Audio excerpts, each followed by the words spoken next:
Good afternoon, good evening, good morning, everyone. This is Dr. Shiva Adure. Hope everyone's doing well.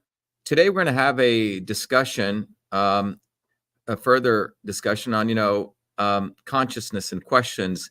Our interviewer is going to ask me a lot of different questions. He's got about 100 questions. I don't know if we're going to be able to go through all of them, but we're going to have a discussion on those questions. But one of the things I really want to talk about is, questions really reveal state of consciousness. So I want to keep that in mind as we go through this. Let me just play our quick intro, and then we'll start our interviews shortly.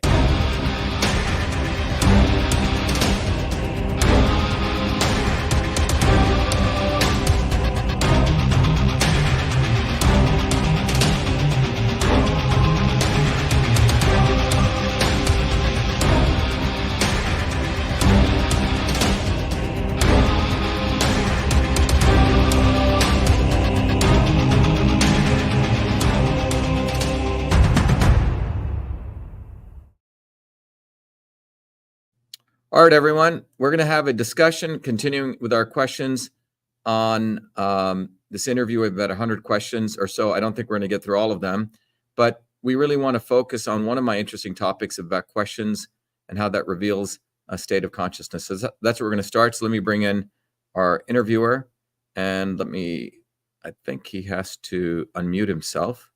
So can you unmute yourself? That's what... Okay, good. There we go. All right, let's start.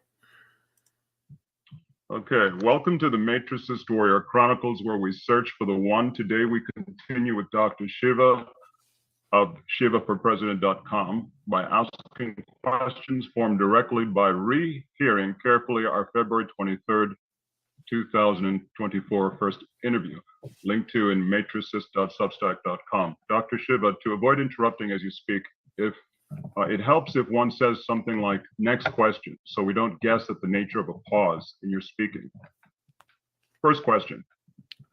Why, sir, did you shy away from the idea of being a benevolent dictator, being that we currently have malevolent dictators on all levels, profit-wise, corporate, control-wise, academic, and power-wise, governmental, just as you've laid out, i.e., you would never really know, moment by moment, the will of the majority of we the people that elected you anyway, right? Without frequent universal referendums via so-called direct democracy voting by so-called truly private, secure blockchain voting. Yes? Your thoughts?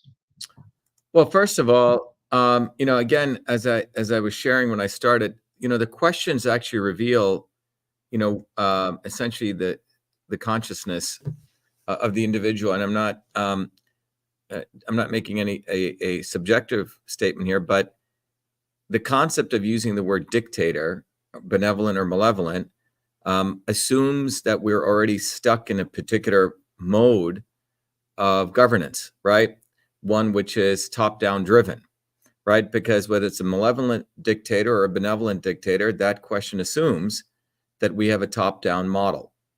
And the reality is that the movement, the framework that we've created at Truth, Freedom, Health is something very, very vastly, fundamentally different. So I don't even think in those words. So that's why I don't avoid answering questions. I just did not think the question was an appropriate one, because I'm in a different realm. And that realm is the realm of where how the universe actually works. The universe actually works in the space not of a mechanistic top-down organization. When you study system science, and this is why I encourage everyone, if you really want to get out of off the plantation, a lot of people are still stuck on the plantation. So the questions are still coming from the plantation owners, which affect people's psyche. And the reality here is that when you're off the plantation, you realize that the universe actually works by some very different governing principles, that the world that you see around you in this world, since discovery of some of the laws of motion by Newton in the 1600s. In fact, there's more evidence growing. He didn't actually discover those laws. It was done by Indians far, far long ago, Indians from the Indian subcontinent. But nonetheless, that presentation by Newton gave rise to a view of a universe which is mechanistically highly ordered, that there's nothing you can do, that there's a central force that keeps this planets going around, and that central, and you can predict it. Time can be predicted forward and backward. But the reality that emerges from that is that everything is dictated already. And if you gather enough data, you could figure it out. But more fundamentally, it brings down this view that there is top-down control. So when you're in that world, everything is seen as a top-down control, dictators and the peasants. But the reality is the universe actually is organized in what is known as self-organizing systems. What we see around us is just one state of the universe. The reality is one individual and groups of individuals, through their raising of their consciousness, can fundamentally change the universe. And you can have a state of governance that is far different than dictatorship, either malevolent or benevolent. And there have been cultures long before modern, capitalist culture or feudal culture, even in, ancient hunter-gatherer societies, where they had dispersion of leadership. In fact, it was matriarchal societies, and they were self-organizing systems. So that's why, I really don't want to talk about that, because that's not the governance systems that we're interested in creating. We're interested in creating a governance system where we shatter the swarm and we raise consciousness, where we have self-organizing systems. We agree that should be the goal. However, our position is that the current system is a form of dictatorship. So if we're going to choose between an extremely malevolent dictator and a highly benevolent dictator, then better to go with the highly benevolent. Well, what I'm saying is that the very fact of executive orders, these executive orders, just unilaterally, I executive order this, I executive order that. These are dictatorships. Right, but here's the they do it. Yeah, but here's the that's the focus of power. No, but you're still stuck in this worldview of dictatorship and non-dictatorship. There is another worldview, which is what the path that we're on and my life has been about. It's about shattering the swarm and creating an environment where you build movements. And when you build movements and you have the force of people coming, those are not executive orders. Those are the will of the people. Very, very different. Not to belabor the point, we'll just move on to the next question and meditate what you've said for possible future interview. Second, the famously unreliably inaccurate and incorrect Wikipedia notes your name as Vashiva Ayodure, born December 2nd, 1963. Vela Yapa Ayodure Shiva On. What do the different parts of that name mean, other than Shiva equals destroyer hyphen creator? I don't even know I don't even look at Wikipedia anymore after, it's a racist imperialist organization. So starting around 2014, I don't even look at it anymore. But I don't know what Shiva On is. But in the Indian culture that I come from, which actually has history going back all the way to Dravidian times, when there was actually no ownership of, believe it or not, personal property at one time. In these ancient cultures like the Iroquois. In those cultures, when you didn't have ownership of property, you didn't have a last name. So think about what I'm saying. You didn't have the concept of last name. So, and this is typically the artifact is left in South India. So if you look at your name, X, and someone asks you, what's your name? You would say, my name is VAX. And what is VAX? X is your first name. And that means you originate from your great-grandfather's first name and your father's first name. So you didn't have the concept of last name. So Veliapa is my grandfather's first name. Ayodure is actually my dad's first name. When we came to the United States, we needed a last name. So we took my dad's first name and made it my last name, Ayodure. But it traditionally would just be Vashiva. It'd be no different than saying, my name is, Sunshine or Sunlight or whatever you want to call it, or Geronimo, like in the American Indian culture. So the concept is the last name concept was created when feudal culture created property. The concept of ownership, there was, personal property, but private property did not exist until, you had the advent of the plow, domestication of animals, when you started creating land and someone said, this is my land. But there were cultures which didn't have that. So my, official name in the Indian culture is Be Shiva. Ayyadurai became a last name that I had to add because when we came to the United States, they needed a last name. So it's hard for my dad because his name is Ayyadurai. So he had Ayyadurai, and he shortened his first name to be Durai. So, when immigrants go to other countries, this happens to many, immigrants who came from Italy or, Ireland, they had to change their name. But I don't know what the hell Wikipedia says. I don't really care what Wikipedia says. Wikipedia should be completely blown up because they are essentially the establishment, and they are creating false histories. And moreover, they're driven by absolute racism. We agree. Wikipedia should be blown up or taken full control of. And the interesting thing is ChatGPT uses Wikipedia, right? So it's one moron telling another moron what to do. So the whole thing is one incestuous pool of shit. Or change the programming code so that it truly does reflect what. Right, and that's only going to happen when working people sees the means of production. What we were actually asking you, we refer to Wikipedia because it's the source of the name that we saw. What we're actually asking is, have you ever done a search of the original root meaning of the Vela Yapa, however it's pronounced, and what does it mean, and are you fulfilling or at odds with your own namesake? Well, Ayyadurai, I can tell you, Vela Ayyadurai. So, Ayyadurai means great leader, believe it or not. That's what the name comes from. There you go. Yeah. So, Velayapa means, a father who's a good father, a pure father. That's what that means. So, well, I would say you're fulfilling it. You could be the good father, great leader, and creator, destroyer. And destroyer. Yeah, Shiva, one needs to understand, when you go back and you look at Tamil is a language that I was brought up on, Tamil. It is the oldest language on the planet. It's closer, believe it or not, to Finnish, closer to, the non-Indo-Purian languages than Sanskrit. So Tamil is of the Dravidian people, the original people of India before the Aryan invasion took over. Sanskrit is actually closer to Latin and Greek. It's quite fascinating, or German. So in India, when people immediately think of Sanskrit, and they think, oh, Sanskrit is ancient language. No, there's much farther, much more ancient language than that, and that's Tamil. And that's the language I was brought up on. Now in Tamil, Shiva comes from Shavapu, which means light, which means, sun, the sun god. So that's one origin of it. Shiva, the deity that you see as a destroyer, with the snake around his neck, with the trident, he represents the Trinity, the destroyer, the preserver, as well as the creator. It's all in one, but in one aspect, Shiva takes a role of destroyer. With his trident, he pierces darkness to let in the light. So it's piercing ignorance.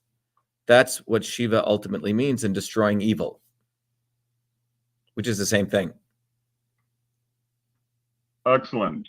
We're aware there are various predictive systems that are ancient, including the Ayurvedic astrological system. We forget the precise name for it. Have you ever studied any of that to consider the significance, if it is your accurate birth date, December 2nd, 1963, insofar as significance regarding your fate, future, destiny, path, dharma? Your thoughts?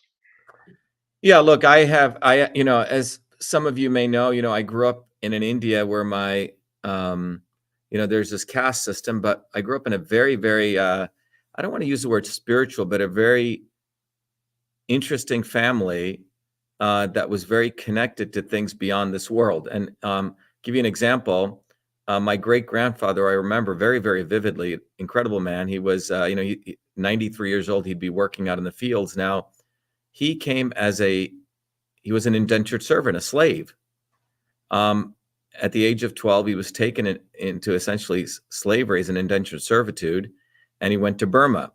And because of the hard work he did, the captain of the slave ship let him go. But in Burma, which was known in the even now, as a land of two things, Buddhism and cobras. But Burma, which is now known as Myanmar. That's where my great-grandfather grew up. And then he had his son there, which was my grandfather and my father. And so in Burma, my grandfather was extremely hardworking, very enterprising, but he also became a deep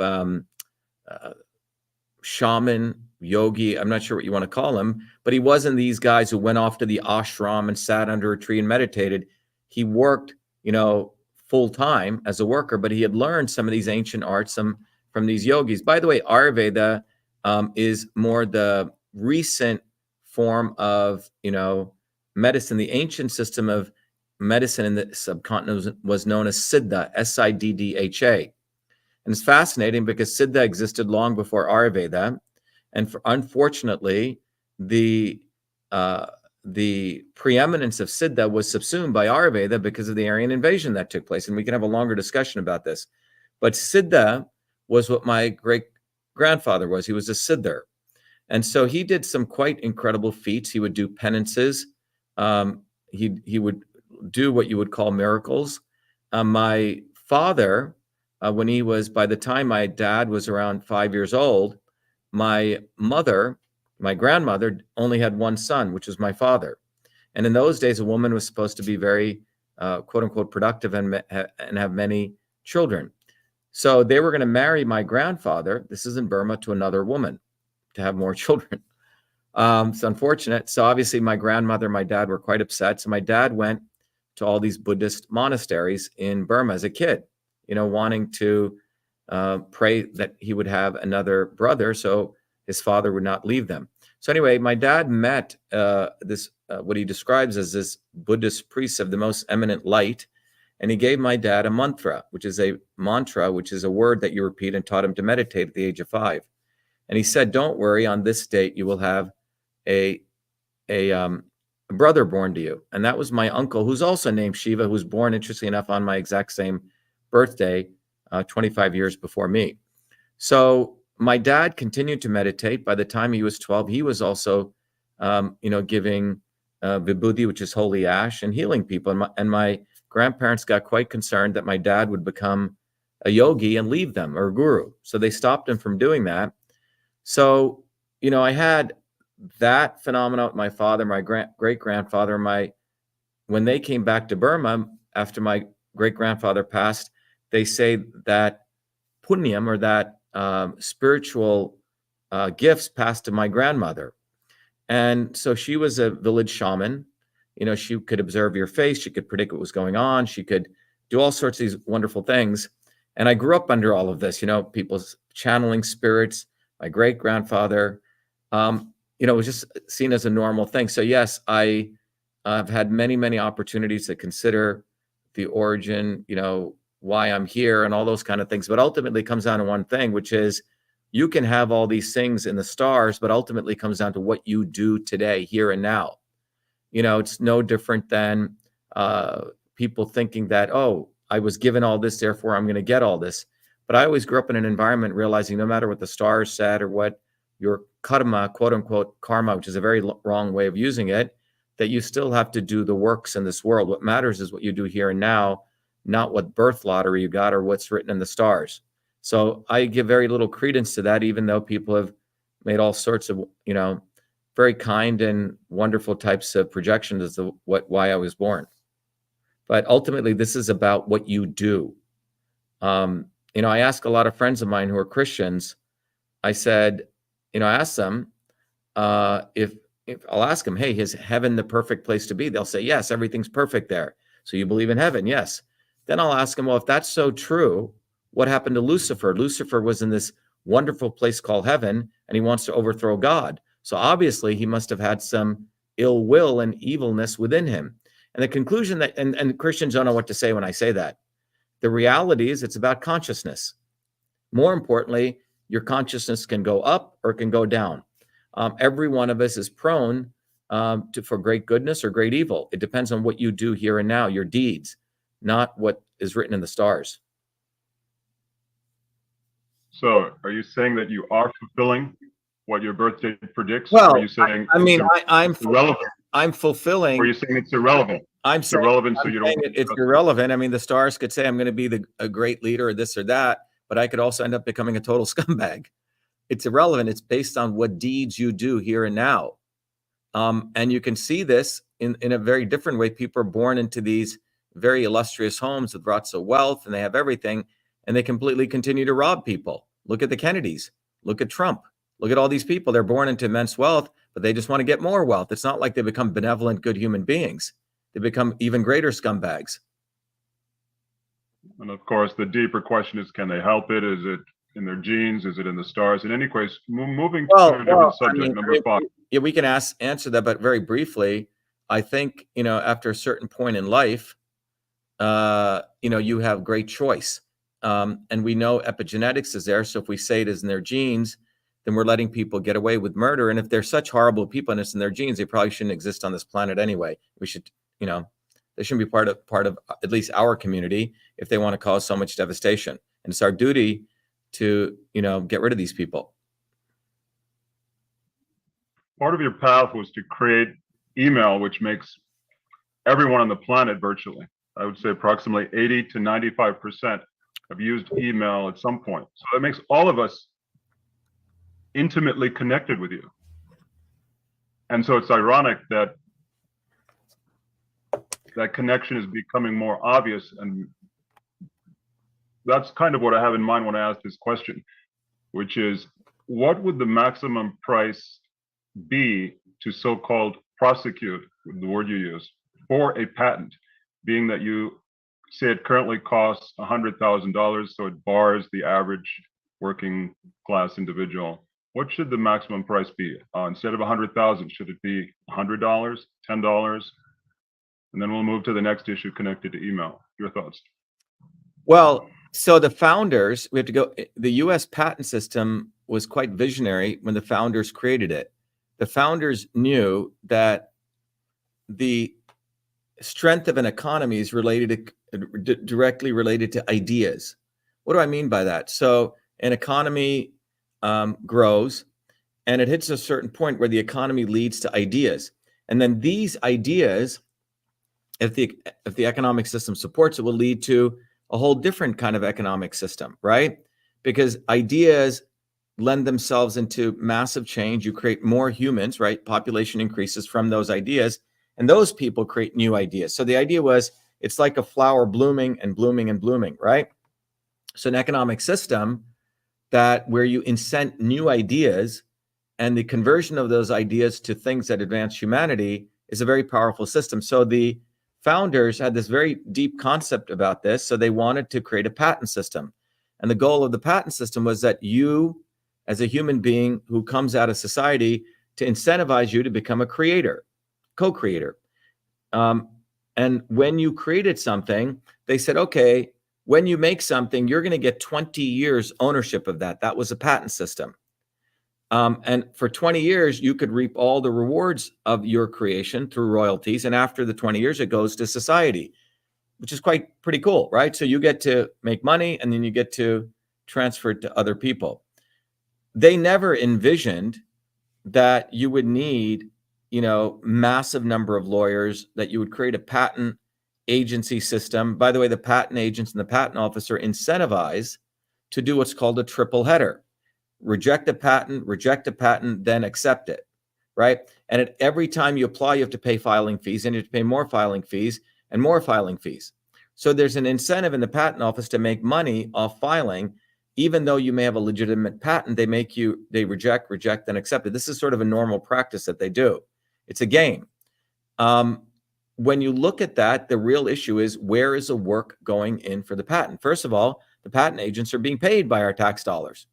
We're already paying for them. Why should there be any cost? Now, you could argue that you don't want people filing stupid patents for all sorts of crap and wasting people's time, right? Because someone's got to prosecute those. So in my view, what should happen is, when you file a patent, right at the first phase, they do what's called very basic searches, prior art searches. Did it exist before? And my view is that basic qualification, the cost of searching should be no more than a couple $100, you say? Because most of the work is done in drafting the patent, and then the searching to whether it existed, whether it violates some existing claims, I think that should be a nominal charge. Once it makes it after that, it should be essentially the cost of the, amount of hours that the patent office went into doing this, because, and we know that this should be publicly available information because these people are U.S. patent agents paid by our tax dollars. So I think this should just be cost-based, except for some nominal fee up front, whatever that is, a couple $100, at most. And many of these things, by the way, can be automated also. If you want to use technology the right way, you could pretty much automate some of these things in a much cheaper way to help figure out those inventions that are real or not, or have been done before. So that's from that standpoint. So the short answer is, as POTUS, you would find ways to minimize the cost. Yeah. The other thing I would do is, what's happening right now is, if you remember, about 10 years ago, there were these people called patent trolls. Have you ever heard of them? Patent trolls? No. So what patent trolls were, there's a guy called Lemelson. He was a guy who actually came out of MIT. And what he would do is, he would go study which way a company, research was going, and he would just file thousands of patents. None of them he ever created. None of them he ever had any intention of creating. But he would just file these patents, and then he trolled the companies. They would and then he would sue them if they went anywhere near his patents, you see? But he wasn't really producing anything of value. He was just grifting on the patent system to make money. So and this has occurred all over, I remember many years ago, we got an email from a patent troll saying, "Oh, you're using hyperlinks. We're the ones who created hyperlinks on the internet," right? Many large companies don't want to deal with the nuisance lawsuits, so they just pay these guys $5 or $10 grand. So what the existence of patent trolls did was, big companies went and lobbied to Congress, and they said, we should get rid of the patent system, and we should make everything trade secrets. What trade secrets mean is that when you go, if you accidentally or happen to go visit Google and you blurted out an idea of yours and you're in the cafeteria, they own it, okay? So the large companies want to move intellectual property protection into trade secrets. So they will own everything because they can say it's my trade secret. And on top of that, with their collusion with the patent office, they've made it so difficult for small people to get patents through, of the amount of money you need. So this racketeering must stop. And so that's why I believe the trade secret model, we need to make sure that does not get subsumed by, what was a patent system, which was really to support young and small innovators. Both things need to happen. Disclaimer, the questions we're asking is from a script that was not a final draft. Hence, it may come out somewhat confusing or contrary to our intent. So feel free to challenge it or whatever. In any case, if you could, as POTUS, and would, being that we predict you will be POTUS or one of your disciples given time, if you could and would change the patent system, would you be able to, and is it your intent to retroactively somehow get a patent for the invention of email, so that all email use would somehow produce a revenue stream that could further empower this truth, freedom, health movement? If so, how much money could be made? Yeah, that's a good question. Where does it, hey, Ken, could you get a copy of the copyright? Ken Fielding, maybe Ken can get it. Look, so let's go back to this very, very interesting question. So the question really brings up this very fundamental issue. Why was I not able to patent email in 1978? It's a very important question.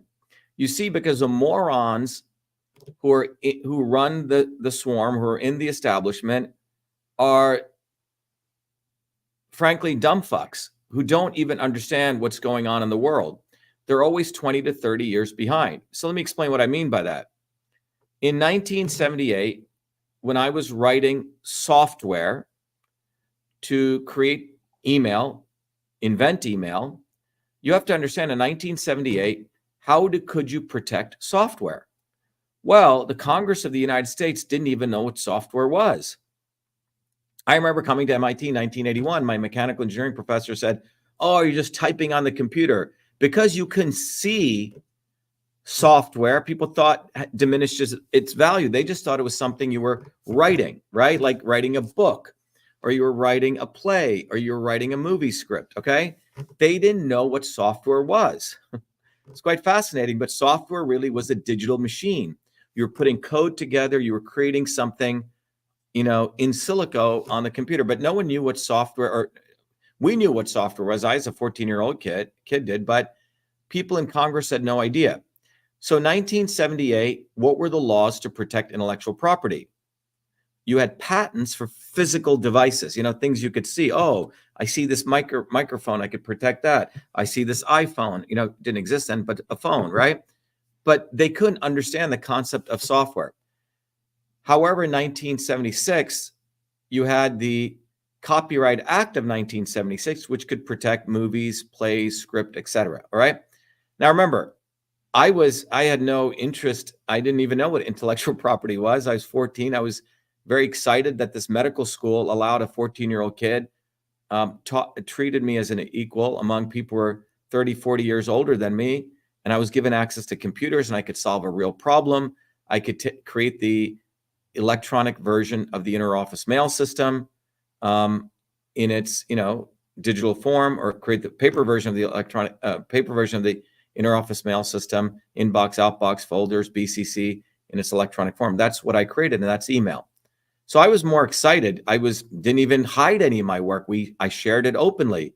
IBM, Hewlett Packard came to our labs and saw it. It was more excitement in creating this. It was not until in 1980, I won one of the Westinghouse Science Awards, which was called the Baby Nobles, for the creation of email. And in 1981, I came to MIT.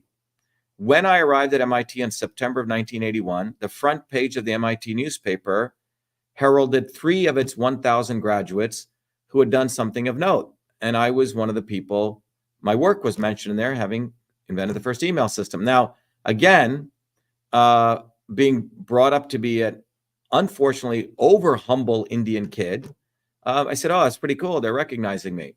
Well, that year I was elected student body president, and I was invited to the president of MIT's home for Christmas. I was in December of 1981, and the president at that time was Paul Gray. Paul Gray was also on the White House Science Council to Ronald Reagan. And he had heard about my inventing email, and he said, it's too bad that the Supreme Court does not understand software patents, and they will not recognize them. But he said, you should copyright it. And I didn't know why he said that. And he explained that in 1980, the year before I came to MIT, 2 years after I'd invented email, the Copyright Office had extended the 1976 Copyright Act to be used for software intellectual property protection. And it was called the Computer Act of 1980. Anyone can look it up. So I didn't have wealthy parents like Bill Gates or lawyers. I wrote away for the copyright papers. In those days, you had to write. There was no PDFs to download. Got the documents, filled it out. I think I was 17 at the time, or 16 or 17. And I had to give all my code, right? It went into the Copyright Office, and back and forth we went a couple of times. Then on August 30th, 1982, I was awarded the first United States copyright, recognizing me as the inventor of email.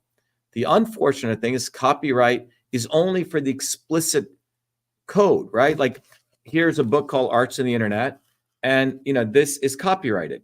Now, someone could theoretically call another book Arts in the Internet, but if they write words that are different, this book's, and let's say the content is even the same. Let's say even they copy all of this, but they change the words around, they would have rights. They could essentially steal your work, right? So copyright doesn't protect the design. So that's what patents do. But it was not until 1994 the Federal Court of Appeals allowed software patents. I went on after that to get 3 other patents for the analysis of email, AI patents, which, by the way, Google, ChatGPT, and all these guys are violating. And I can talk more about that. I can't talk about some of the legal issues there. But the bottom line is, once something becomes prior art, it's disclosed. According to patent law, you cannot go patent something that's out in the public. Had I been able to patent software, I'd be a gazillionaire. And this is, I think, some of the biases, because people say, oh, if you invented email, where's all your money? Well, I made money other ways. But they need to understand at that time, that was the only way to protect software. And once I made my stuff public, patent law doesn't let you patent something that I've made public, right? So for example, you have to be very careful that if you create something and you write it in text and you do a video on it on the internet, and then you want to go patent it, the patent office will say, hey, your video is already out there. You've disclosed it. So that's the unfortunate thing about the timing of when patents came, and the Congress getting their head out of their ass, or the courts getting their head out of their ass, really understanding what software is. So in 1994, software was deemed to be a digital machine, albeit digital, that you couldn't see, and then you could patent software programs.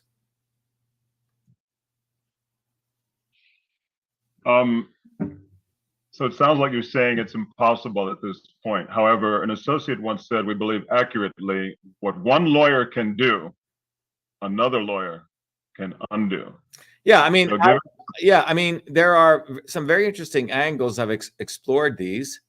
There is the fact that there's some interesting laws. I mean, this gets into a lot of intellectual property protection laws, that certain software copyright should be given design. It's a longer discussion, but it's a whole body of law. The Sonny Bono Act, the singer, extended copyright protection to 75 years plus the life of the inventor or the creator, right?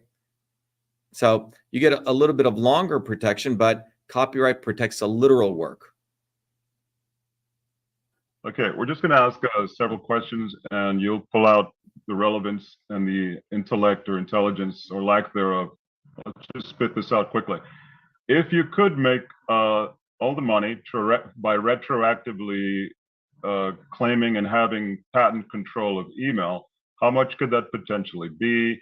I.e., have others profited by so-called stealing your that invention of email by actually appropriating the code that you disclosed in order to get the copyright? Well, look, Edison made, when you have patent protection, you get design protection. They don't have to copy exactly the exact, like if you put stuff together and they put stuff together, but using, let's say, different material, you still get protection. With software, someone could literally take what I wrote, which, by the way, was fully disclosed in the Library of Congress, take all those concepts, inbox, outbox, and then redo it in another programming language.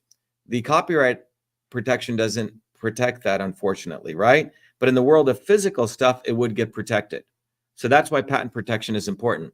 Now, relative to how much money I could make, you can look at the people who profited by this. Gmail, Hotmail, right? Go down the list.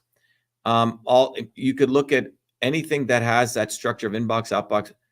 All these email companies would be all paying me at least from the time it invented. Let's say I patented in 1981. It would be for 20 years until 2001. So you can look at when email. Remember, email was a office application. You don't need the internet for that up until 1993. Between 1993 and 2001. That's when email volume took off. In 1997, email volume overtook postal mail volume. So you're talking about, at this point, trillions of pieces of mail. And if you even consider during that period, you're looking at hundreds of billions of a piece of mail, and assume you're getting a penny a piece of mail. So you're looking at least, billions of dollars. So you're looking at, if you got that money when you're 1993 to 1997, let's say several billion, and now you apply just a simple interest rate, you're looking at probably me becoming one of the wealthiest people on the planet, if not the wealthiest person on the planet, period. Well, it was said in a public broadcasting system documentary approximately 20 to 30 years ago that the killer application was email. Yeah, and I wrote a book called Email Revolution, You know, it's And interesting. by that I mean it was the reason people wanted to get On the a internet. personal digital assistant, wanted to get a computer, wanted to become wired. It was Exactly. email. Exactly. Yep. And people need to understand this, that this was done by the 14-year-old version of me before I came to MIT. And credit should be given where it's due, but those in the swarm are so afraid to give credit because it'll shatter them. I was just at this computer store called Micro Center, and all around they're putting big pictures of great inventors, and they leave out email on purpose. It's quite fascinating. Walter Isaacson, another liberal scumbag elitist, writes a book called The Innovators of the Digital Revolution in 2014 when the manufactured controversy was created against me, and he leaves out email out of his book. All white people, in fact, white women. And I have nothing against white people, right? But the point is, the elites want to separate us and have us fighting among each other, but giving one person or one group of people some sense of superiority. But the bottom line is, email was invented before I came to MIT, and that's what the real story is. The real story is, why was even a controversy created, manufactured? And everyone needs to reflect on, wow, email was done by a 14-year-old kid in Newark, New Jersey, long before MIT, even after he came to MIT. You see, he invented many other things. And herein lies a very powerful opportunity for people to really reveal that those in power want to make all of us, not just me, all of us second-class citizens, because everything must come from their bastions of power. It cannot come from us, because if it comes from us bottoms up, it actually exposes the fact that they're basically, not who they say they are, and they have to completely manufacture a false history that all great inventions, the brain trust is from them.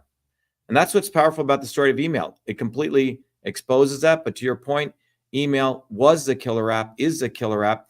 Since the invention of email, every year people say, oh, email is going to die. Email is going to die. Chat is going to take over it. Social media is going to take over it. It's stupid. Email is the reflection of business communications, and email is here to stay forever. And in a Wall Street Journal article for the 125th issue, they asked me, what is the future of email? I said, what will happen is we're going to go full circle, just like the secretaries would do all of that work. We will have AI bots, but you'll still use email. They'll probably help you craft email. They'll help you do it better and those kind of things. But email as a communication medium is here to stay for a very, very long time. Before we ask the next question, just as a disclaimer, our position is if no one can prove otherwise, and no one has to this date, that they created the code for the full inbox, outbox, BCC, CC, etc., that you should be able to profit somehow, either you individually or a foundation, for every single email that's sent forever. I agree. And that it should fund public works projects that continually disempower those who would strive to be the neo future swarm, and to continually empower the opposite, which is everyone can be a creator and a decentralized, truly holistic humanitarian system. It would be awesome if email could be continually funding that. Definitely. I agree with you. So in that spirit, having expressed that intent, here's the question you had an issue with in a prior discussion. Number 7, are you still there? Yeah, go ahead. Okay. Number 7 was, can you truly say, that I may not have written this correctly, contrary to my intent, can you truly say someone stole your invention of email, the code, given that others would have eventually done it anyway, i.e. following the inter-office mail system with in-out boxes, i.e. if the code they wrote is not actually pirating the original 50,000 lines of code, and or that code cannot run on today's computers, a different operating system, as is probably or possibly, as a technologist, you would know whether it's incompatible with different operating systems. Yeah, so your question is sort of not understanding. It's sort of contradictory to what we just discussed. Okay, here's the bottom line. Okay, go back to understanding this very, very important reality.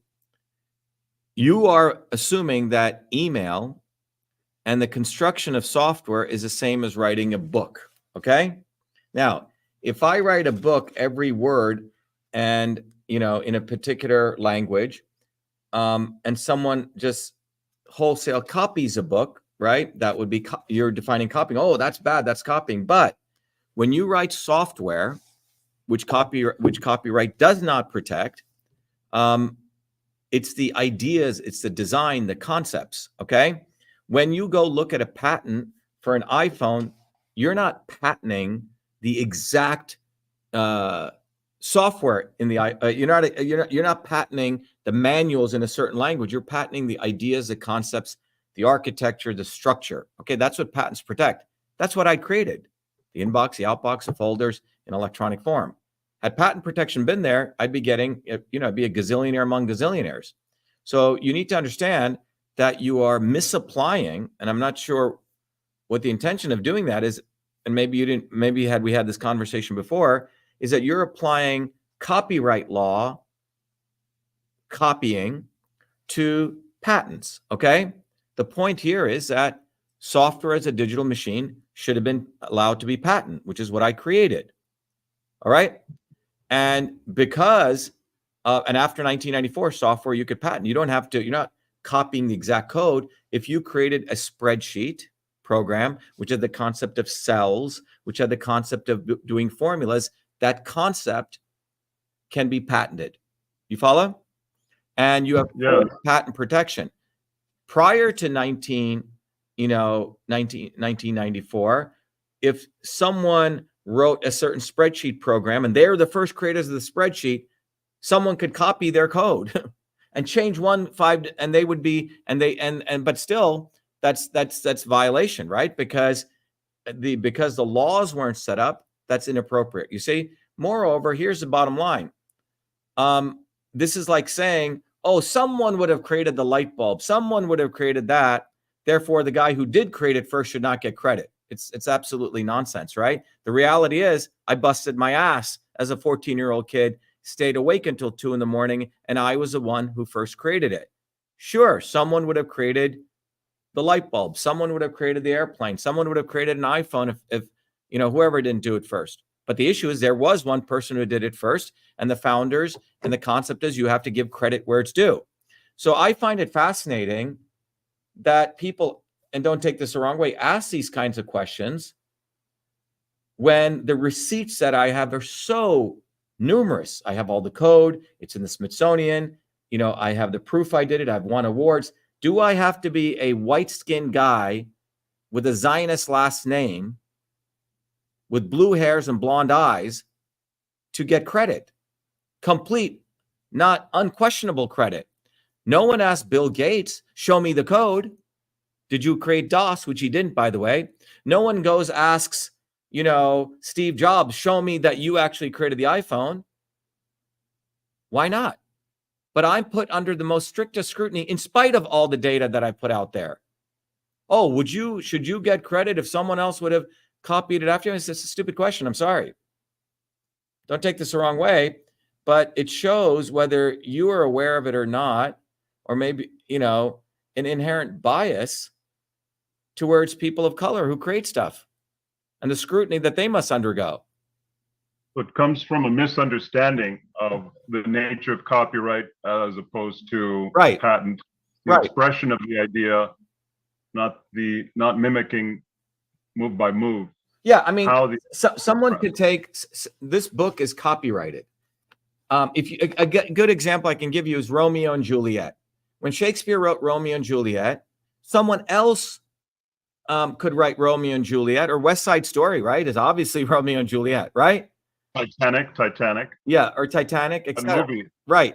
So, movie is a retell. Yeah, was Shakespeare able to patent the concept of people from two different classes, right, coming together, two different families who were at feud? That concept, patent protection would have protected the concept of two characters, male, female, coming from two different feuding families who got together. So if you're able to patent that concept, the Shakespeare Family Foundation for 20 years would have received royalties had West Side Story been written, okay?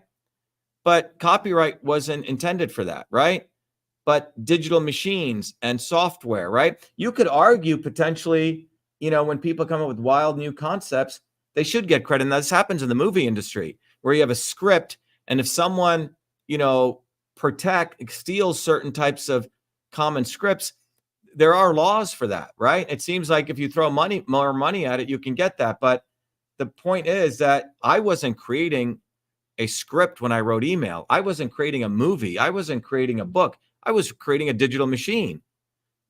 And because what I was doing was so far ahead of what the people in Congress knew, I'm the one who, doesn't get the monetary reward from it. And I have to, quote unquote, fight for credit from a bunch of racist scumbags. That's the reality. And by the way, it's not only race. In my case, it's race and the fact it occurred outside of the establishment. Philo Farnsworth was a 14-year-old kid who invented TV and patented it. Even after he patented it, RCA came and stole it from him and started manufacturing it. And he had to fight them in the courts for 19 years after he won, but he only had 1 year patent life. Now, in his case, similar conditions to me in the sense he did it on outside of the military industrial academic establishment in a small farm in Franklin, Idaho, right? I did it in a small medical college in Newark, New Jersey, created email, but I also have to deal with the race issue. So mine is a little more difficult because I did it before MIT, and I have to deal with the race issue, and I have to deal with the fact that software, 3 levels, you couldn't patent it, you see? But nonetheless, I'm the one who created it. But the issue is whether the swarm wants to give me credit or not, the people must broadly recognize this reality that one of their own, me, before I came to MIT, is the one who invented email, the most important application of our lifetime at this point. And credit must be given. But when we give credit in the right way, we're doing 2 things. We're honoring the person who actually did this, the work, and we're also honoring the fact that great inventions can occur anytime, any place, by anybody.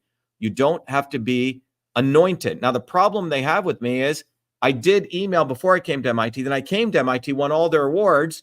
And after they try to take away my invention of email, I'm barking back at them, not like a field slave.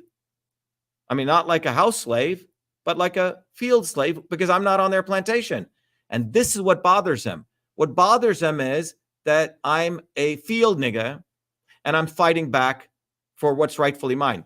Indians are supposed to say, okay, very good, I'll run your companies for you, but I'm not going to fight for what's rightfully mine. You see? So that's what the problem they have is. It's not only the invention of email that bugs them, that it took place outside of their bastions, but you have someone like me in this body who fights for everyday people also standing up. And I'm not supposed to do that. I'm not being a good Indian. That's what really bothers them.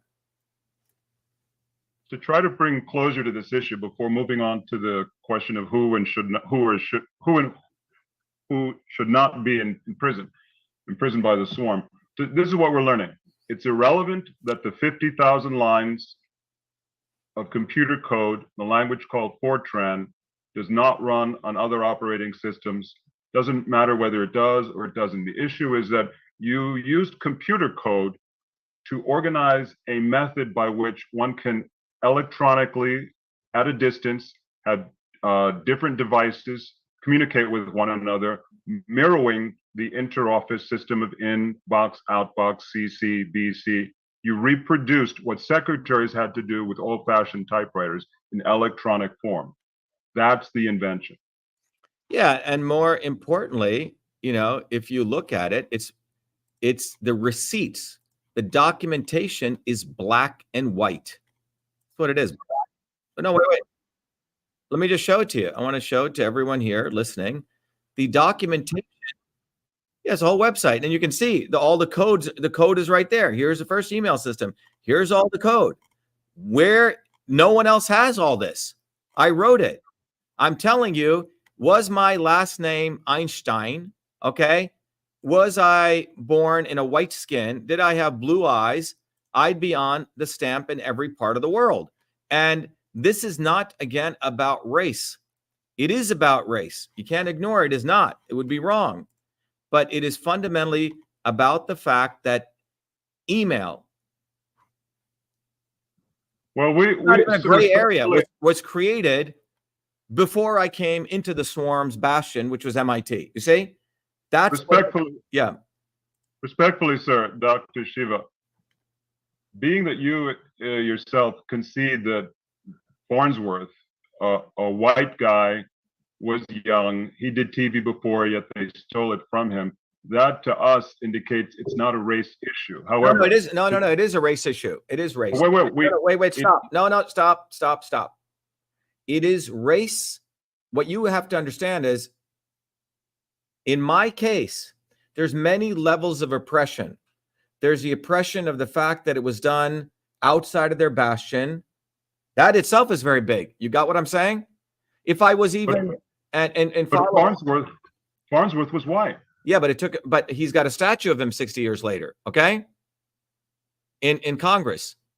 Oh, in my case, yeah, he was finally acknowledged. In my case, it's race and it's outside of their swarm establishment. Do you understand? Where Philo Farnsworth and I are similar, both 14 years old. We did it outside of their bastion, right? But they wrote books and they did movie script because, it was good. He's a white guy. But in my case, this is hard because I'm outside of the swarm. And you know who the biggest racists here are against the invention of email? You know who it is? I believe you said the white intellectuals. Nope, that's one. Liberal white intellectuals. I think that's what you've said. But it's Indians. It's dark skin. It's Indians. Indians are the biggest racists. They have a colonial mentality. White working class people say, of course he invented email. They're my biggest defenders. You're speaking about the caste. I'm talking about all Indians. Most Indians. Look, British were in India for 300 years, and they sucked the lifeblood of most Indians. They beat the shit out of them and said, you guys are nobody. That's how they subjugated people, right? 300 years, colonialism. And meanwhile, the 200 years before that, they stole everything out of India. It was Aryabhatta who discovered the elliptical orbit of planets. And so, there's so much stuff that was stolen out of India. There were boatloads of gold going out of India. But up until the 1800s, the British were stealing shipbuilding blueprints. It's all very well documented. But Indians were completely beaten mentally to think they were nobody. And I'm talking to all you Indians out there because Indians became the biggest racists. You don't have to be white to be a white supremacist. Listen to what I'm saying. Most Indians are white supremacists. This may sound, what the hell is he saying? Yes, Indians think the white man is superior to them because that's what the British did, because they stuck their boot way up their butts. And Indians started licking their butts after they pulled it out of their ass. Most Indians, because when the stuff came out that I invented email, the fact, that is not possible. Indians don't create anything. Fucking idiots. Because Indians are the biggest racists towards themselves. This is why, if you go talk to major companies, when they, or colonialists, when they go into a country, particularly a dark-skinned country, they find one of the darkies there, and they appoint them as leaders to impose their will on the other darkies. White people may not understand this dynamic very carefully, but the real oppressors are the dark people among the dark people. In fact, they abuse the darkie abuses the dark person much more than the white person did. It's like the house slave will abuse a field slave. All right? And white people need to understand this dynamic. So the biggest white supremacists are actually the darkies who want to stay on the plantation. Most Indians want to suck British cock, like Zionist cock. And they are the biggest white supremacists. No. An Indian could not have created email. It was that guy with a beard. Fucking idiot. The facts are right there. Why don't you want to listen to it? Because you've been fucking brainwashed. I hope you understand this. Indians in India, and you have to look at it right now. Why is it every major tech company is run by Indians? A lot of them. Because this is no different than 300 years ago in colonialism. When the British came to India, they had a bunch of darkies that they appointed to subjugate the darkies of India after they stole their wealth. Now, these same Indian darkies are running most of the tech companies. It's neocolonialism. because a vast majority of Indians are house slaves. They believe they're less than the white man, and they will serve them. Most Indians are absolutely fine with censorship. They're fine just following the man. And so if you're an Indian, you're listening to me, you know what I'm talking about. That's what the reality is. The real white supremacists are Indians. Dr. Shiva, you're preaching to the choir. We would be very happy. That's not maybe to you, not to the. We would be very.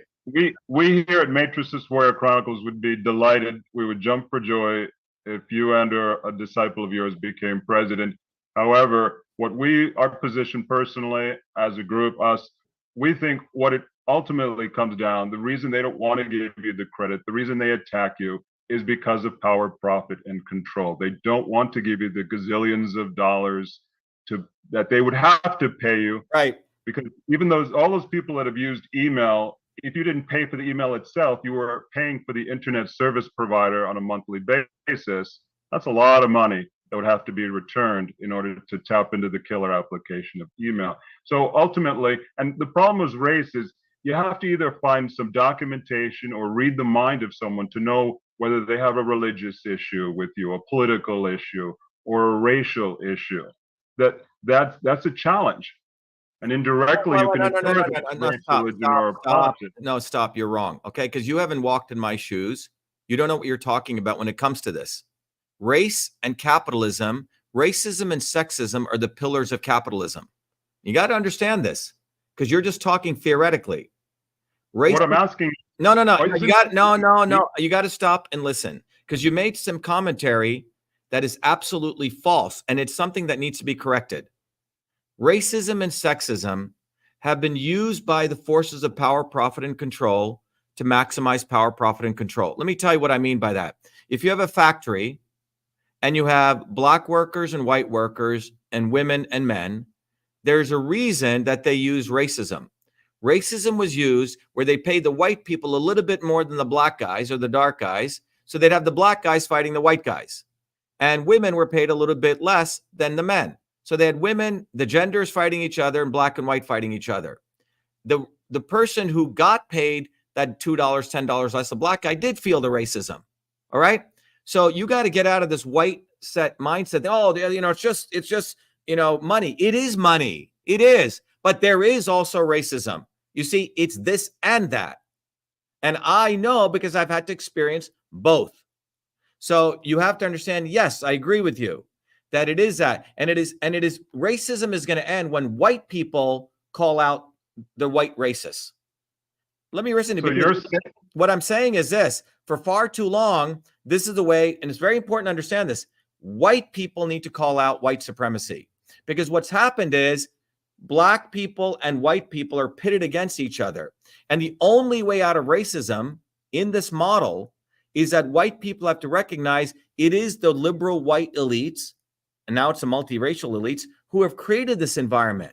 So Trump takes advantage of this. Trump acts like he's a fighter for the white person against immigrants, blah, blah, blah. Okay? That's all a way. That's a ruse. The reality is there is racism, there is sexism, but both exist to support power, profit, control. When my dad first came to the United States, hardworking engineer, he got paid 1/3 of his white counterpart. Why? Because they wanted to build this dialectic. And you need to understand this. There is racism, there is sexism, and on top of that, the elites create that to serve the forces of power, profit, and control. You see, this is why you have bourgeois blacks running around talking about racism, but when they get into power, they're fine.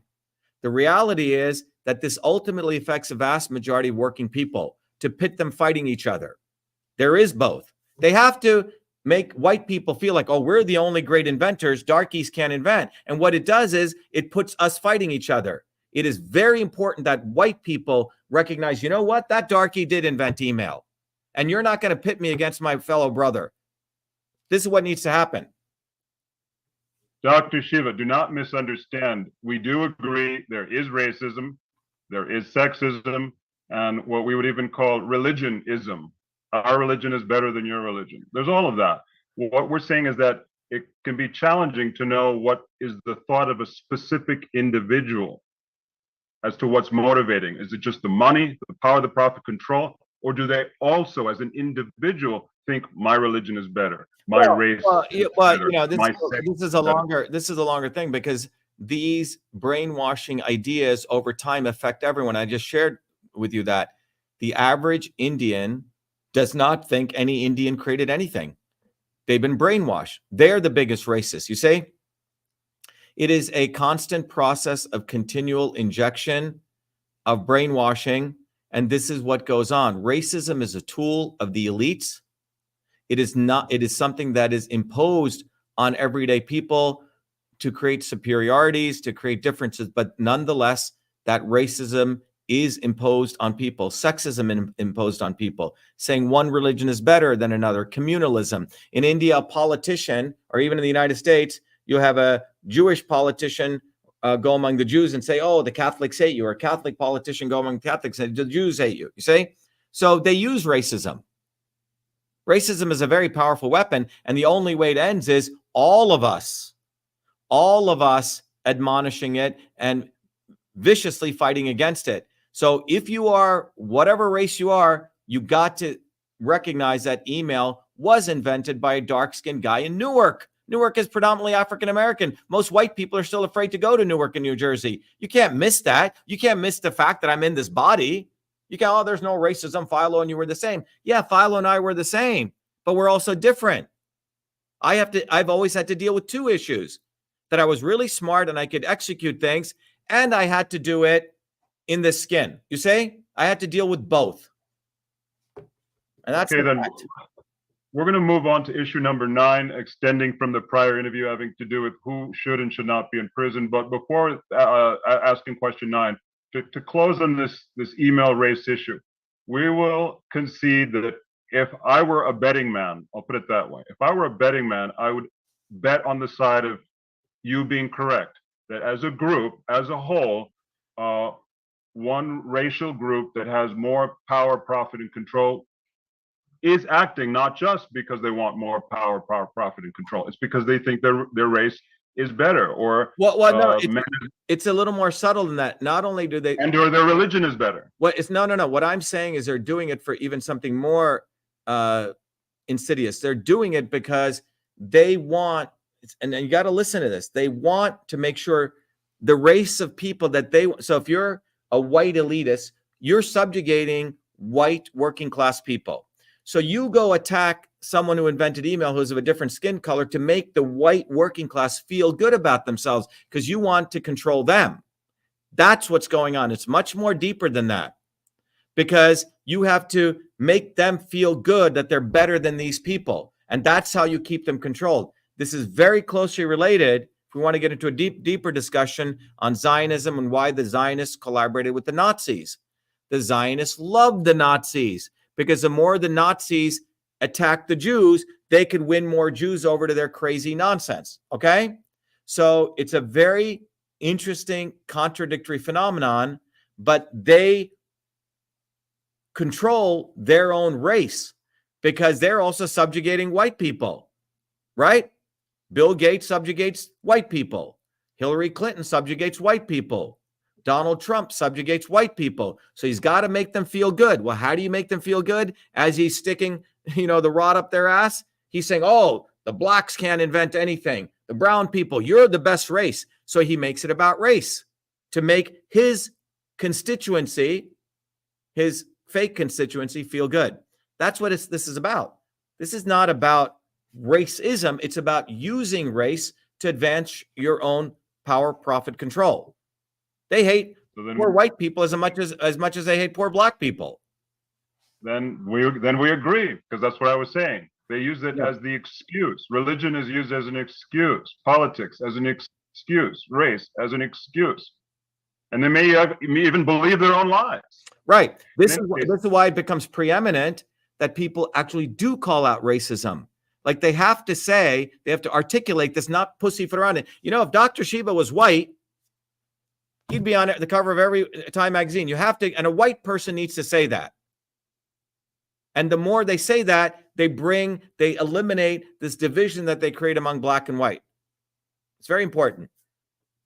Issue question number 9. Why did you, if you did, shy, S-H-Y, away from naming the names of all those, the more famous ones, who should be pardoned because they are currently incarcerated in prison by the swarm? Does that include Julian Assange, exiled Edward Snowden, and all the January 6ers due to the so-called fake Capitol insurrection, and all those who went to prison based on signing a plea bargain, even while knowing they'd be found innocent in a truly fair, honest, quick, and speedy trial? How would you establish someone has been Wait a minute. incarcerated? I don't know what this question is. I've never not named or named people. I was the one who did one of the first biggest protests in Cambridge, to get Julian Assange out.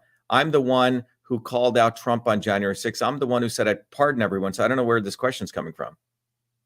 I was speaking purely based on the prior interview, what you would do in the first 7 weeks. You said, no. We all know who these people are.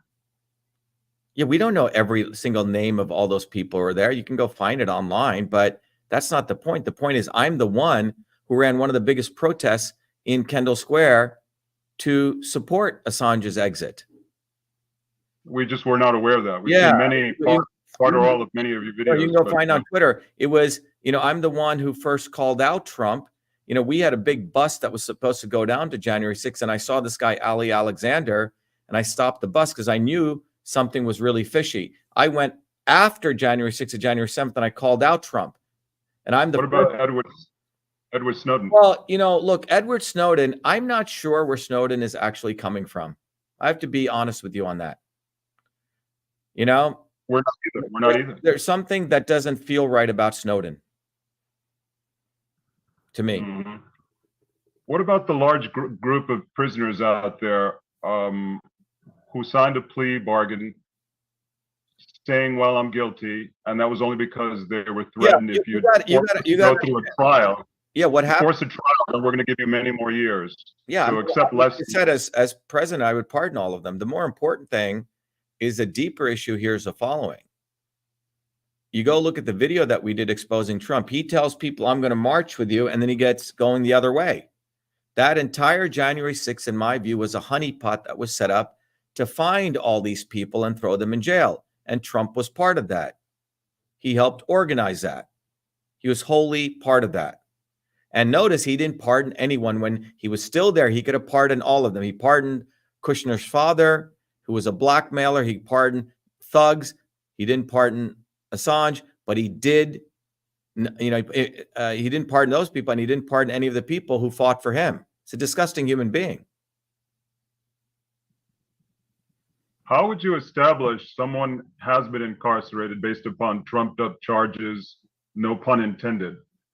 Why not set up authentic courts and declare the current ones null and void, i.e. ask law enforcement, as POTUS, ask law enforcement, come over to our side. We're going to change the monetary system. You'll continue to get paid if you come over to our side. Those courts over there are not valid. These are the true courts that reflect the will of we the people. Yeah, it sounds good. Yeah, look, the bottom line is the judiciary system.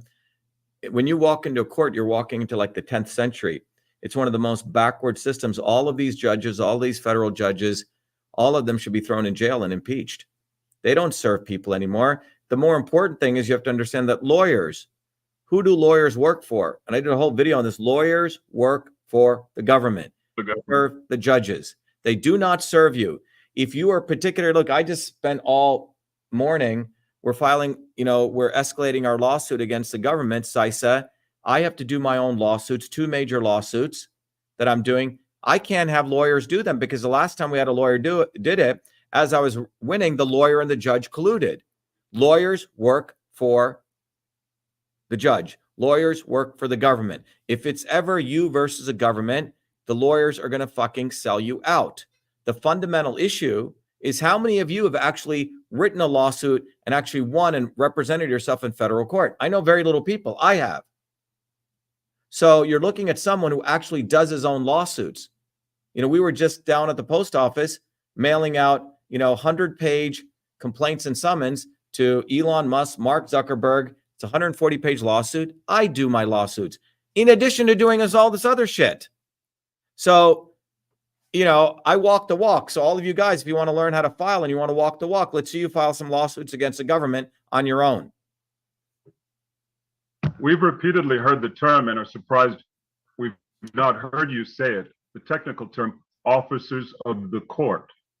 The lawyers are effectively a type of cop for the court, working for the court. There's this whole idea of it's worse than that. In front of the bar, behind the bar. It's worse than that.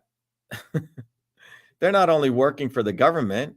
I mean, I'm not going to say the words you need me to hear to legitimize myself, you know, to make it feel right. It's worse than that, though. The lawyers are considered nobility. They have that esquire. All right. They're worse than that. They actually think they're better than the rest of us. It's the vestiges of the founders, a number of them who were lawyers. You see, they didn't want to completely blow up the entire legal system. So that's why they did some reasonable work on the executive branch, reasonable work on the representative body. There's still issues. But when it came to the judicial system, because many of them were lawyers, they didn't blow it up. The legal system, the judiciary in the United States needs to be completely blown up. It's one of the most backward systems on the planet, where your own lawyer never represents you. He's working for the other side. He's not working for you. Well, this is an issue that's somewhat deep. It involves licensure, whether there should even be a license to practice law. Yeah. Should there be courses within law school that involve ethics and morals, so that the lawyer's not being trained to win at all costs and to use the system to manipulate. Well, what should happen is like you learn algebra, like you learn how to do basic stuff, every human being starting at kindergarten should learn how to file a lawsuit, how to fight. This should be like basic bread and butter. The entire legal profession should be eliminated, all of it. And the entire judiciary should be eliminated. It should truly be by your peers, where it's rotational, by the people, for the people. Okay? It should always be jury-based, that's selected. There's no need for judges. I don't even know why you need judges. I don't even know why you need lawyers. Go back to ancient times, there was a rotating head council. People came and they presented their views. They did it. There's no lawyer representing you. There's no middleman. Why do you need a middleman? I'll give you an example. We're filing a very, very historic lawsuit, not only against CISA, but we're also filing one on the issue of the natural born citizenship issue. And I did, the opposition to the motion to dismiss. A friend of mine has had his lawyer for 30 years, who's on the board of one of the #1 law firms. And he always likes to attack people who do their own lawsuits. He looked at it, he goes, "This is staggeringly brilliant. I've never seen anything like this." The point is that people can learn. Now, I'm pretty good at doing this. I've learned it, but I'm not a lawyer. But I could teach an entire course if I had more time. But every human being should learn how to file their own lawsuits. We need to eliminate the profession of lawyer. It should be taken away. We should eliminate the need for these judges who get lifetime judgeships. It should be a rotating thing from the citizenry. We agree. Issue question 10. Isn't so-called democracy. What I want to do is, yes, sir. I just want to take a couple of minutes because people are out. I want to let everyone know, we are part of doing these interviews is it would be remiss of me for everyone else who supports us. Just want to take a good quote unquote break. Look, everyone listening, everything you're hearing from me, I know a lot of you guys are excited with the sharpness of the answers, the sharpness of the discussion we're having. You're not going to get this from any other presidential candidate. They're all bought and paid for. They're owned by the swarm. Everyone here listening, it's good to see all your nice hearts and things, but get off your butt. Go get one of these bumper sticker. It's an easy way to be an activist. You go to shivaforpresident.com, you order one of them, and you put it on the back windshield of your car. 100,000 people see it. So go do that. This is activism. Go get lawn signs. If you have money, you can donate. But when you donate, go look what I give you. I give you books, I give you courses, etc. So go to Shiva for President and support this campaign. Number 2, it's very, very important. My mission here is to develop an environment, an educational environment, where you can become wise and intuitive. You can become leaders. You can understand the nature of all systems. So take a little bit of time, and I'm going to just play a video here that everyone understands, that this video will share with you why we do what we do and what you can do. Become a truth, freedom, and health warrior, because that training will provide you the foundations to shatter the swarm. There is a wonderful video called Shatter the Swarm, and I want all of you guys to go watch it, because watch it with your families. I'll put it up here, shatter, SHATTER, theswarm.com. But let me just play this quick video for people, and I'm just going to go grab some water, and I'll be right back.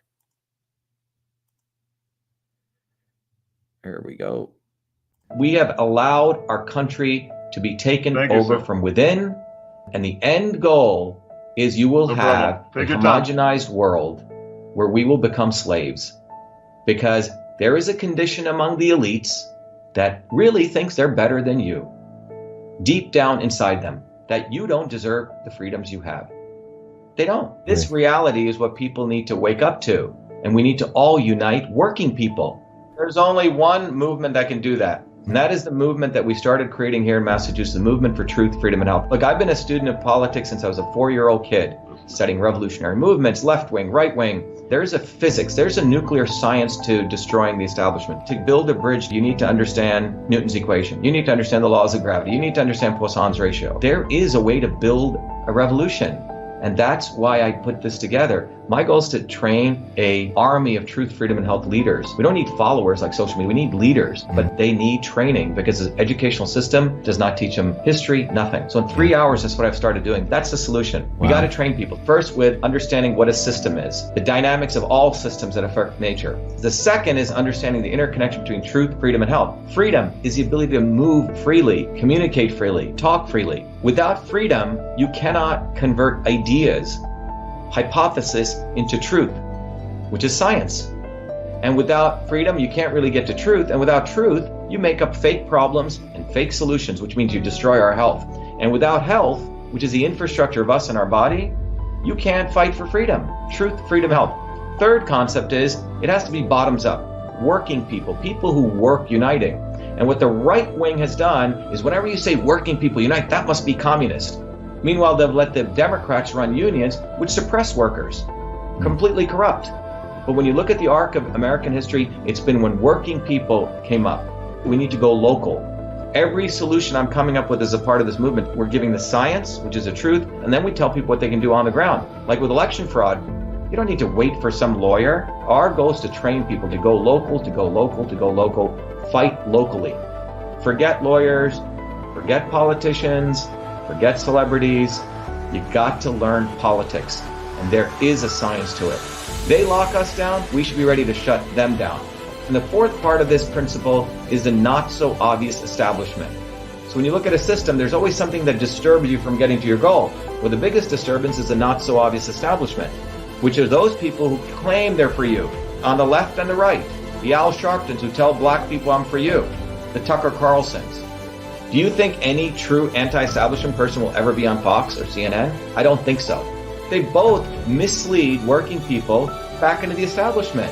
Without this solid understanding of political physics and theory, you're screwed. You're going to follow on the left wing, Bernie Sanders. Oh, he said something. Or Robert Kennedy. Scumbags. Or you're going to follow some right-wing talk show host. They're not going to lead us to liberation. It's us. We're building a bottoms-up movement, and that political physics, it's a nuclear science of change. Bottoms up. We have to organize to understand that there is people who talk a good game, and then look at what they actually do, left and right. I'm sorry, Sean Hannity may say some good things, but I don't see the urgency in his voice to get something done, and it can only come when you weaponize yourself with the right knowledge. You need to be able to identify a rat. You know, Christ didn't go after the Romans, right? It was the Pharisees and the Sadducees who screwed him up. His own quote-unquote people. And that's where we're at. So these four concepts I've built into a curriculum where people can go to truthfreedomhealth.com, and it's an educational program. We need to train people in political theory. You need to have physics, and I've created that curriculum. People need to get educated. We need to get educated fast. And within a half an hour, I can teach people. 2 years of MIT control systems, I teach people those concepts. Then I apply it, anyone can understand it. And then you say, oh, I got to build a bottoms-up movement. They have to get politically astute, and then they have to go locally and act, not sit there on social media. They have to act locally, defy locally, do civil obedience locally, but with knowledge on how to build a movement.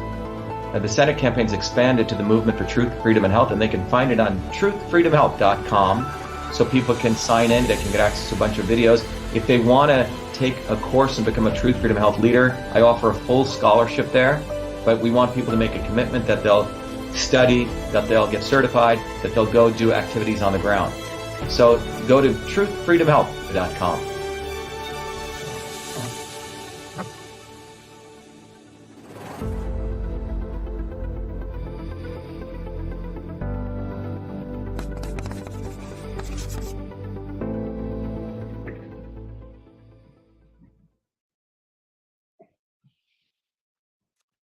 Okay.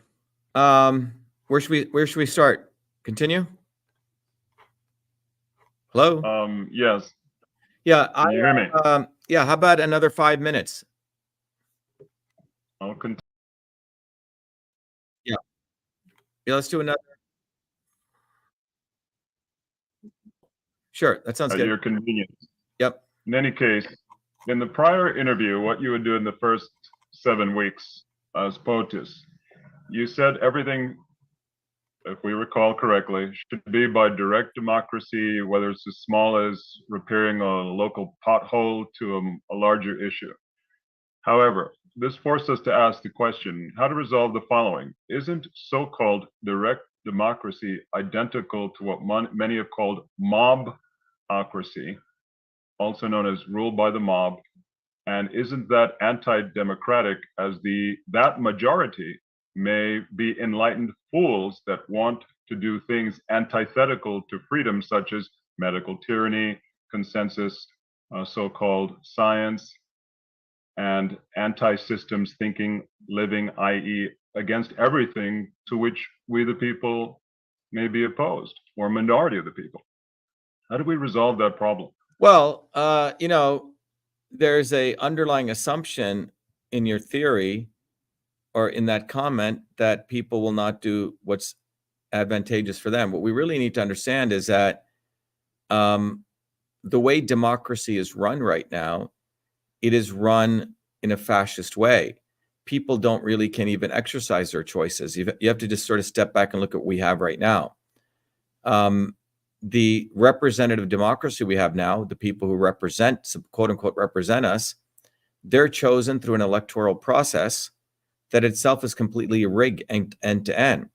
Because if you look at the vast majority in the United States, at least, 60% of people who are eligible to vote don't even vote, upwards of 70% in some cases. So you have a percentage of people, large percentage of people, who don't even want to participate in this electoral system. And the question is why?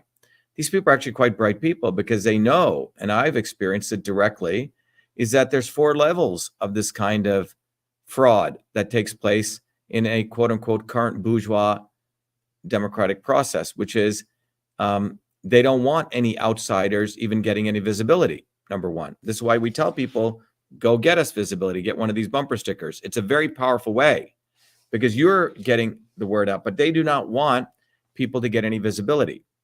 That's how they control who gets on TV. It's all controlled end to end. That's really state-controlled media right there. The second is, after you get visibility even on your own, let's say you guys put all these bumper stickers up, then they want to make sure you can't get on the ballot, right? So they send the cops out when you're trying to collect signatures. And all these cops, the government is actually working for the Zionist retailers, Walmart, Publix, Myers, and we can go down the list. All of these support Zionism. They know I'm anti-Zionist, and then they collude with the cops to make sure my people can't even collect signatures. So they try to stop ballot access. Second level of fraud. Then the third is, even after you get on the ballot, then what they do is they make sure they don't want to see me debate anyone, because then I'll destroy them. So they don't even want to do real competition, a real market economy, a real marketplace of ideas. And the third thing is, even after you overcome that and you win an election, then they manipulate the voting machines, etc. Okay? So the reality is, the existing, what you call the existing representative democracy, which is really bourgeois democracy, democracy for the elites, is itself controlled already by a few. Vast majority don't even participate. And then those who participate, they're defrauded by giving selections to only a few set of people. So there's a fraud. So I would far better gamble on a mobocracy than what we have today. Because if you're telling me, oh, the mob may be against you, well, let's go for it. Let's go for mobocracy any day over what we have today. Because I have faith in people, particularly if the mob is armed. If the mob is armed, not only with weapons, but with the knowledge of systems, it's game set over any day. Our probability of success is much greater in a true mobocracy than it is in a bourgeois democracy. That's my answer to that. That's a great answer. However, what about the idea of having a Bill of Rights that are far more specific than currently exist? In other words, the mob can have the power they want, but only if they do not transgress over certain things. The phrase that's common in the libertarian voluntarist world is individual liberty, personal responsibility. That's our position. The Bill of Rights is just so vague. Well, the Constitution has so many problems. You have to understand, again, the libertarians get a lot of things. Some of the things they get right, but then they go embrace and support Bill Welch right here in Massachusetts, right? They're embracing Kennedy, who's a cocksucker, a Zionist cocksucker, okay? So I've lost a lot of respect for libertarians. They talk one thing, but they can't implement their thing because their practice and their theory doesn't gel at all. The reality in this model is that, you know, when the Bill of Rights was created, it was created by bourgeois Democrats, okay? We have to understand the time. We had a time in human history when there was no private property. There was hunter-gatherer societies. With the advent of the plow, with the advent of domestication of animals, we started creating the concept of ownership. We created feudal systems, monarchies. And then with the advent of more technology, we created the capitalist mode of production. These societies where we have a finite set of people own assets and resources, wage labor, etc. And it was supposed to be a market economy. It isn't. And now people are looking at trying to figure out what to do forward. But what we need to understand is if you look at the revolution of 1776, it wasn't a revolution for the people. It was seriously an advance over feudal systems, but it was a revolution of the emerging merchant class capitalists who were seeing the decline of the feudal system, and the emerging merchant class capitalists, a lot of them lawyers who were merchants, wanted to demolish this old feudal system. And in order for them to have the firepower to do that, they had to give some bones to the masses. First Amendment, Second Amendment, Third Amendment, because that's why those people would fight on behalf of the merchant class against the feudal class. But there were serious problems even with the early systems that they set up because it was always designed for the elites. Even then, it was a serious advancement over feudal systems, but it wasn't by any means perfect. So the Constitution, the Bill of Rights, they were created for the merchant class. And we have to understand that it was democracy for the elites. And that was by design. We are not, by implication, giving any blanket endorsement for any particular worldview, political system, whether it be the libertarians, the anarchists, the voluntarists. Our position is that there are some good ideas in all the systems. And the failure is to, as you've talked about, to see the system as a whole and take the best from all to avoid these problems. What we're suggesting is, as POTUS, a complete systems overhaul, it would be necessary to redo the entire Constitution, to redo the Bill of Rights. For example, the Bill of Rights should say, oh, and this includes big tech not colluding with government. I mean, there's a lot of specifics that need. Look, the founder, it needs to be taught to children. Right. And that is not going to happen without a bottoms-up movement of working people understanding the intersection between truth, freedom, health, how you do it and how you fight. And the only force that can do that right now is my running for president and the movement for truth, freedom, health. So to me, this is not theoretical. We actually have a movement in place. And guys like you and others should fully embrace what we've created and support it. Because without that movement, we're not going to be able to get to the point of really rewriting a constitution for the people. The Constitution and the Bill of Rights that was written was a constitution for 30% of the people, but was written for 70% of the merchant class. So that needs a major systems overhaul. But that systems overhaul is not going to come from sort of buffet-wise picking the best from here and here. It's going to come from a bottoms-up movement where we, the people, determine what's right for us. And that's going to come through a self-organizing system where we raise people's consciousness by understanding this dynamics. Anyway, this was great. I was hoping, I have to get going to another meeting. We've been on for about an hour and a half. We can definitely do but these are great questions. I appreciate them. Thank you. Can we do a final question? Sure. Have you had a chance to look at the second to most recent article on our matricist.substack.com, where we give you a whole slew of ideas on how to embrace oh, you're not a natural born citizen. Embrace it and say, oh, I am. And here's all the evidence, all the jurisprudence, all the history. Yeah. Prove otherwise. Yeah. So what we have is on that point, we'll be putting up the lawsuit that the opposition that we just filed, and the opposition, Merrick Garland and the attorney generals, are freaking out because we have them by the short hairs, because not have we only argued the fact, the state governments have no right to disqualify me on any constitutional grounds. They can only talk about signatures, et cetera, number one. Number two, the other thing is that we have standing because we're running an actual bona fide campaign. There was a guy 12 years ago, a guy called Hassan, who was fighting this in the courts, but it was theoretical. You see, the founders, they got one thing right. They wanted movements coming bottoms up. They didn't want people just randomly filing theoretical lawsuits, debating random things, even though they can be truthful or not. They wanted these movements coming bottoms up. Anyway, I'd like to talk about that later because I have to get going, but it was great speaking with you again. Let's pursue that on our next call.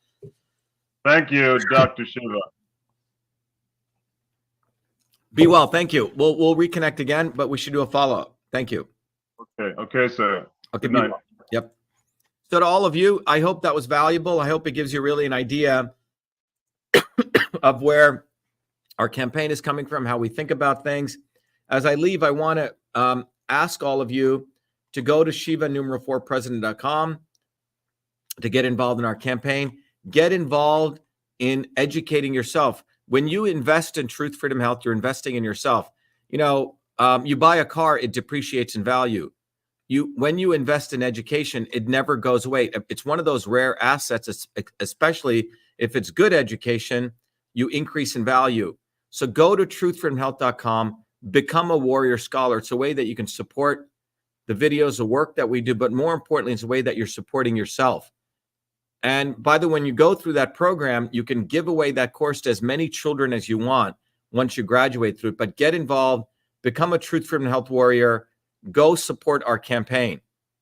It's something, we've made it very easy for you to get bumper stickers, lawn signs. You don't have to do all the hard work that I do and our volunteers do. You get to, participate in a much more easier way in the midst of your busy lives. So go support our campaign, get involved, get involved, get involved. Put your money, your time where your mouth is. Don't waste it with others, and you will learn a lot. Be well, be the light. Let me play this video and get involved in our campaign. Who would have ever thought I'd be running for president of the United States of America? I was born a low caste untouchable in India's caste system, a system of aristocracy, oppression, and racism. My name is Dr. Shiva Ayyadurai. I'm an MIT PhD, a Fulbright scholar, a scientist, engineer, entrepreneur, and inventor.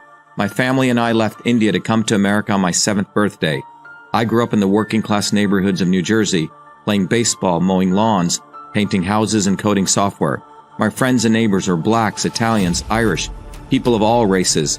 As a 14-year-old, I wrote 50,000 lines of software code to create the world's first email system and was awarded the first U.S. copyright for email, recognizing me as its official inventor at a time when copyright was the only way to protect software inventions.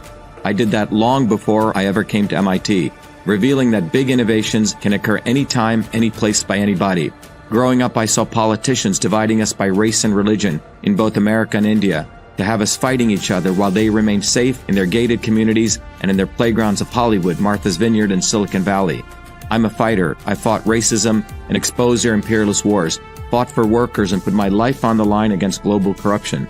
I never wanted to run for political office. All that changed when I saw working Americans as never before being duped by the establishment and the not-so-obvious establishment. Across left and right, we were being sold out and made to forget why we came to America and why America existed. Lawyers, academics, billionaires, celebrities, and politicians, elites, Clintons, Kennedys, Bidens, Obamas, Bushes, black and white have hijacked America. They printed trillions for their friends. They delivered crumbling infrastructure, corruption, and racism. They've transferred trillions to themselves, dividing black and white, fear-mongering, and fake science.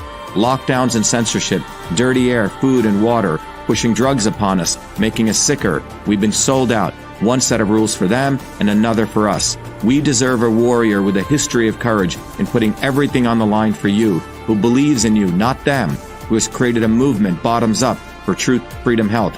I've exposed their lies at the right time, never waiting until it was popular. I've exposed their false gods who exist to lead you back to them. I've exposed their fake science of lockdowns and masking and provided you solutions to fight them and win and protect your immune system, saving millions. I exposed Fauci, galvanized the Fire Fauci campaign when others remained silent.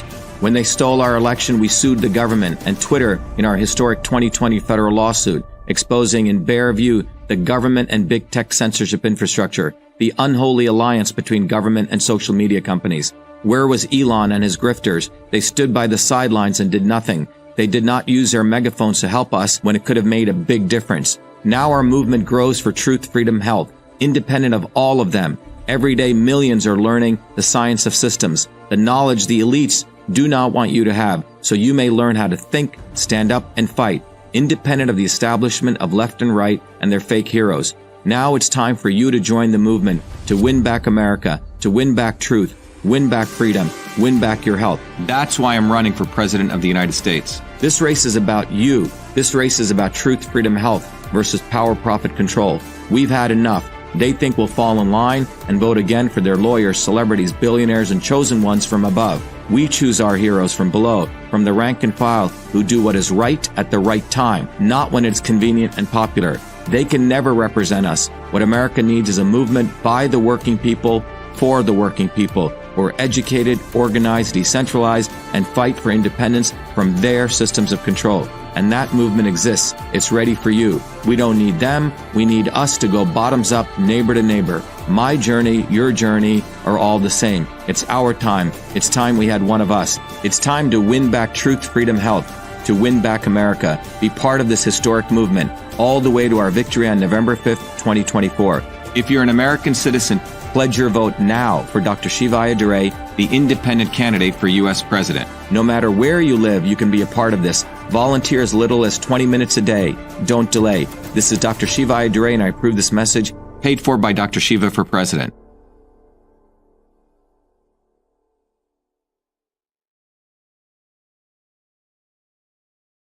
All right, everyone. I hope this is valuable. Again, it's all up to you. We've created the infrastructure at Truth, Freedom, Health. Go get educated.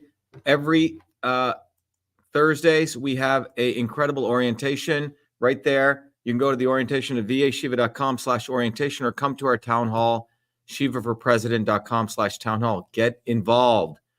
This election will be gone like that, and you will have missed an opportunity of a lifetime. Go get bumper stickers, get lawn signs, get flyers. Go to shivaforpresident.com, go to the downloads and get those great flyers and start distributing them. Help us get on the ballot. We need to get on the ballot in every state, and it's very easy for you guys to get involved. Start walking the walk. Get a bumper sticker, get lots of them, give them out to your friends. Make sure they put them on their cars. Everyone, be well, be the light. I hope this is valuable. We'll be doing more interviews. If you have other people who want to interview me, just email us at Dr. Shiva. You can go to Shiva for President at shivaforpresident.com or go to vashiva.com, the interview section, and you can find more to get us interviewed with whoever you'd like. Good independent podcasters. Be well. We need to build a bottoms-up movement. Go to shivaforpresident.com and volunteer.